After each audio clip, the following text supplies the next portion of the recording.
Finally, it's time to prepare to do something constructive with the rally car.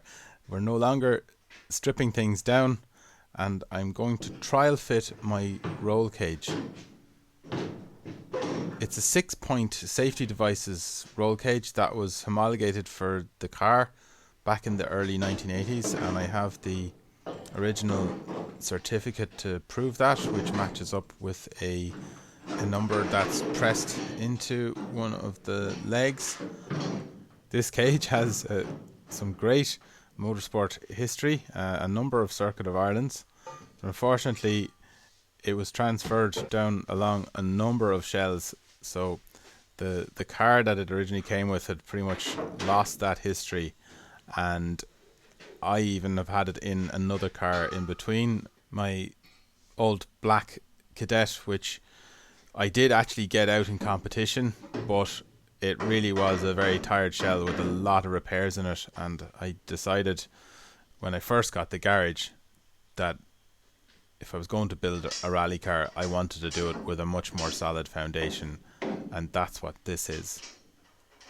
So what I'm going to have to do is weld plates onto the floor and that sill box section that will make firm mounting points for the cage to be mounted on. And I'm following diagrams that are supplied in Appendix K of the International Sporting Code of the FIA, which you can get from their website, and this sets out the specifications and the criteria for cars that are going to compete in historic motorsport. So they're having to comply with the original rules that were relevant to them in period.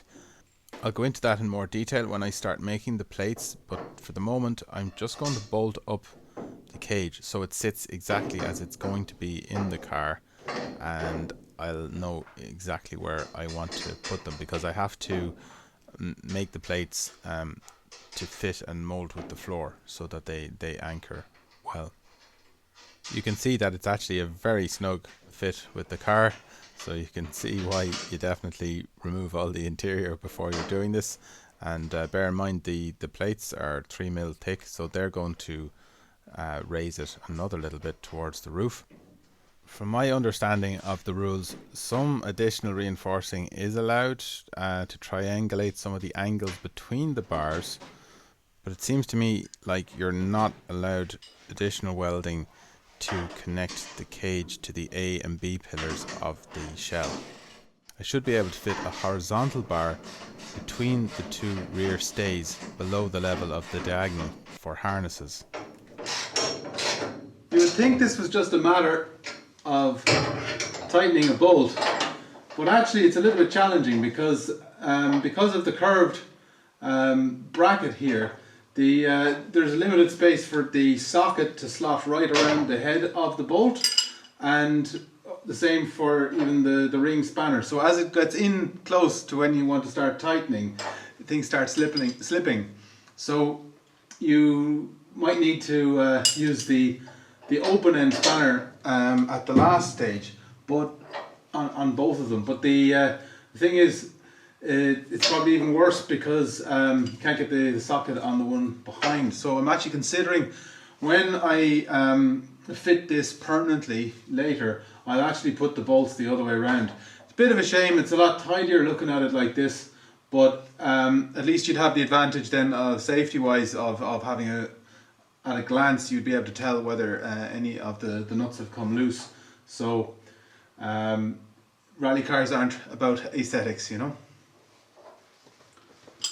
The one on the top here in particular, there's only kind of one position you can get your spanner in and then tighten. But I'll get this tight enough that I'll be able to, everything will be sitting as it should for measuring up my brackets that I'm going to weld to the floor.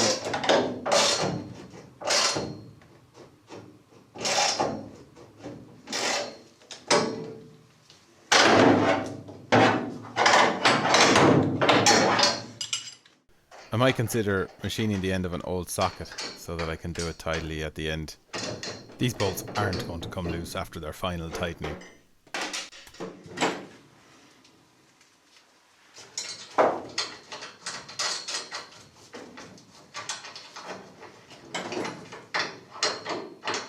no washer on that one.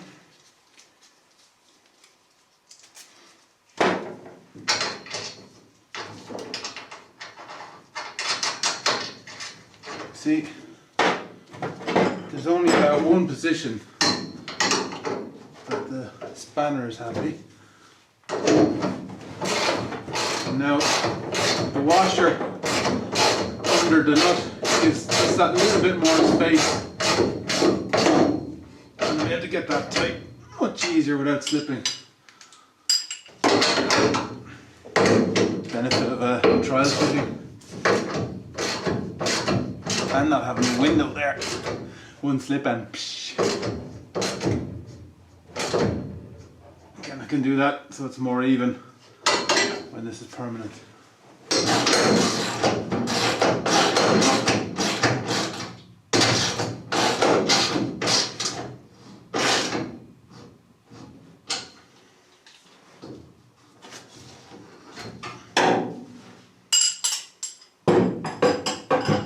I thought about whether I'd put the door bars in across here, but they're adjustable both ends, so they're not really going to affect the positioning of the cage, but I think I will do the diagonal.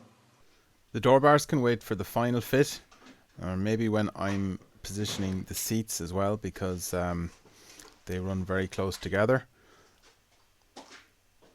But the diagonal, when fitted between the two backstays, might have an effect of a millimeter one way or the other when it's fully tightened up, so I'll do that.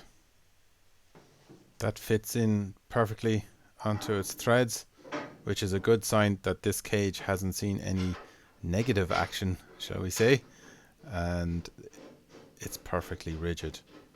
You can see one of the pros for using the saloon shell of the Kadett D is that extra structure. I don't think there's an awful lot of extra weight, but that parcel shelf and that triangulation from behind the rear seat gives it a nice bit of structure between the rear turrets of the suspension. Let's hope it does pass scrutiny. And the Circuit of Ireland, well, that would be a dream come true.